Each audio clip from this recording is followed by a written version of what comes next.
Oh no, our whole town is trapped under the dome. What are we gonna do? You know what? I think I'll be fine. Yeah, I'll make it. I'll be fine.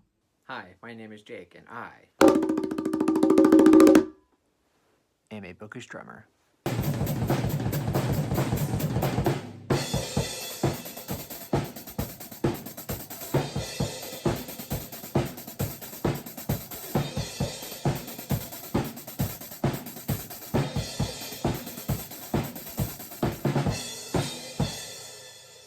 So for this video, I'm going to be doing a Stephen King book review on Under the Dome.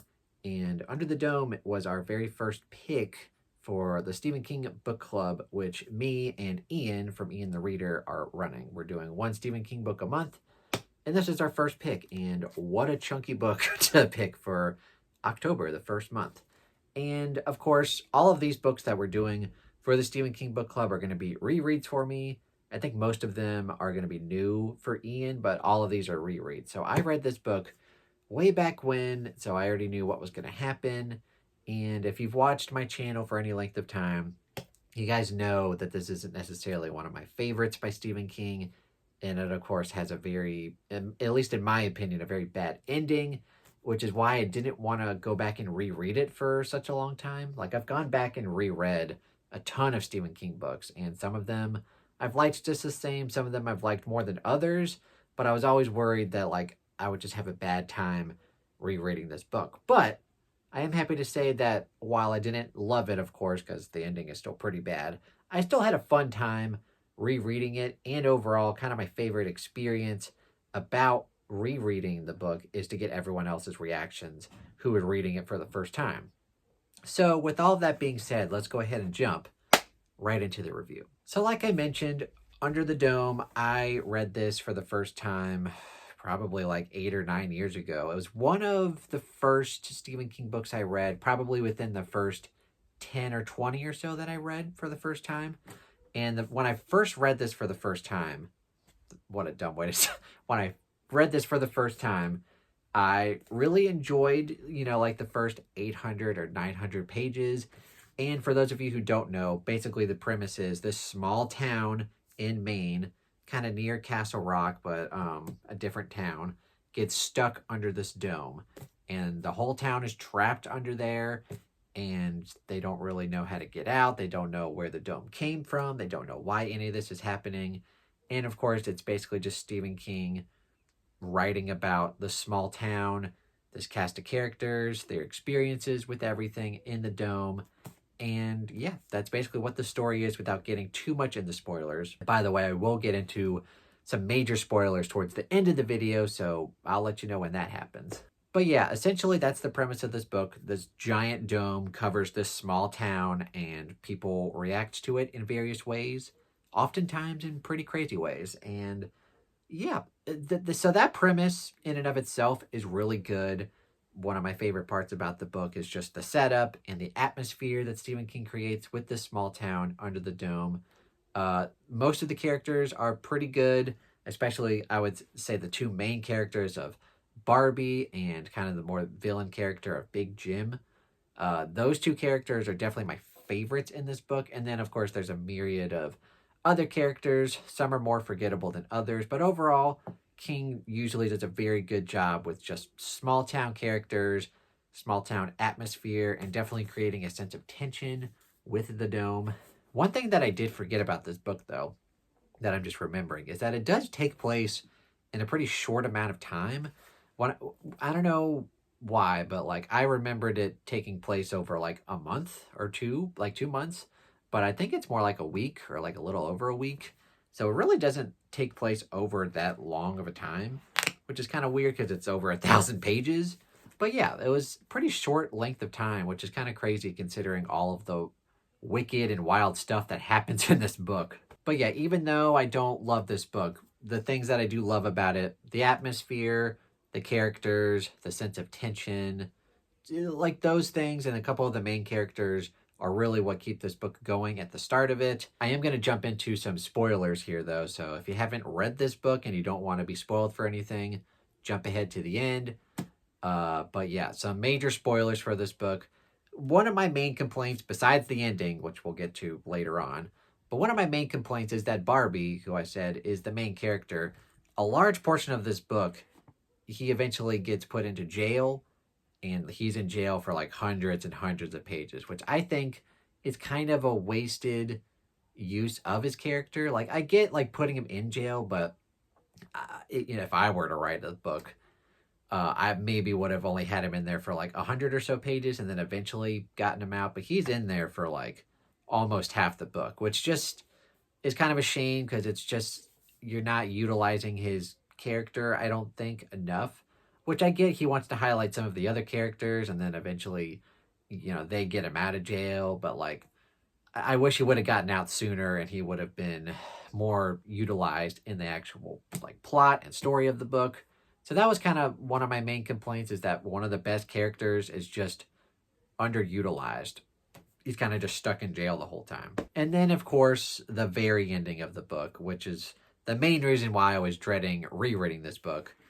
I will say, though, even though I knew it was going to happen, I still enjoyed the journey to get there. But definitely the last 100 or so pages, Stephen King, I'm the first to say that I'm going to defend Stephen King. A lot of the times, Stephen King has good and great endings, or at least they're fine. He does have a reputation of having terrible endings, which, like The Stand for me is pretty bad. And then, some stuff about It is pretty bad. So like, he does have bad endings sometimes. And this is definitely one of them, because like the whole mystery of like how the dome got there, why the dome is there, like what is the meaning behind all of this. And then you get to the ending and you're like, teenage aliens. That's what's behind this. And then the ending of the woman going to basically just beg and plead with them, like, release the dome, blah, blah, blah. And then it just magically gets lifted up. It's so dumb. And I get that, like, Stephen King kind of wrote him, maybe he didn't write himself into a corner, but like, you get a premise like that, like a dome covering an entire town. Like, you got to have a good and interesting reason why that's happening. But aliens, really? Like, that's the best you could come up with. And then it's not even just that it's the aliens, but like the resolution to it, of like this random lady going up there and just basically just begging for the town's life while they're all burning. I don't know. It's one of his worst endings. And like I said, he does have great endings, like so many of his great novellas from different seasons have great endings. Firestarter has a great ending. Pet Sematary. I don't know. He just has really good endings a lot of the times, but not with this one. It's easily one of his worst endings, and it's really what brings my rating down for this entire book. Okay, so that is the end of the spoiler talk, and basically now I'm just going to summarize my review here. So overall, Under the Dome, definitely not a perfect book, but definitely not a bad book either. So it kind of lands somewhere in the middle. It's like a 3.5-star book, and those are my dogs barking at Amazon. All right, where was I? In summation, Under the Dome, definitely not a perfect book, but not a bad book either. Like, it's kind of somewhere in the middle, and I think I'm going to settle on a rating of 3.5 stars. And like I said, the first 800 to 900 pages, really great, although I do have that one complaint, which is spoiler I won't get into here, but kind of that one complaint, it's fine, but like, the first 800 to 900 pages is like 4, maybe even 4.5-star territory. And then the ending just brings it down to 3.5 because it's just a really bad ending. But yeah, that's Under the Dome. Really good premise, really good atmosphere, pretty good character work from King as always. But the ending. So I'm just going to settle on 3.5 stars. Probably not a book.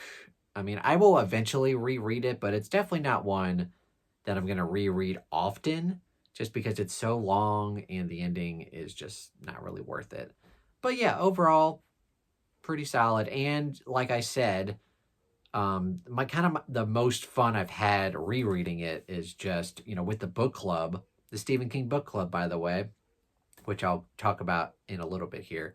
But kind of the most fun part about this book is just getting everyone's reactions who are reading it for the first time, including Ian, who is the co host for this. He's reading this for the first time, and it's fun to get his reactions to the book.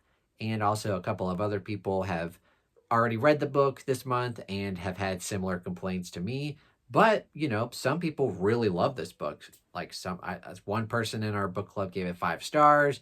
And I know another person on the Discord, this is their all-time favorite Stephen King book, which baffles me a little bit, but to each their own. I know some people, I love The Dead Zone. That's my favorite, but some people, that they don't love that book. So it's fun to talk about Stephen King just because his books can be very polarizing. Some people love him, some people hate him.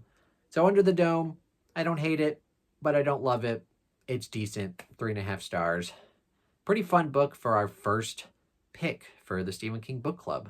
And speaking of that, next month, and actually I'll talk about the next two because they kind of coincide.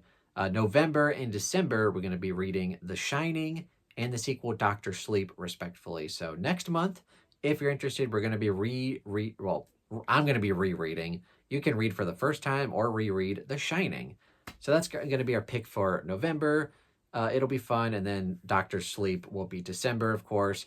I actually have, I guess, the unpopular opinion that Doctor Sleep is better.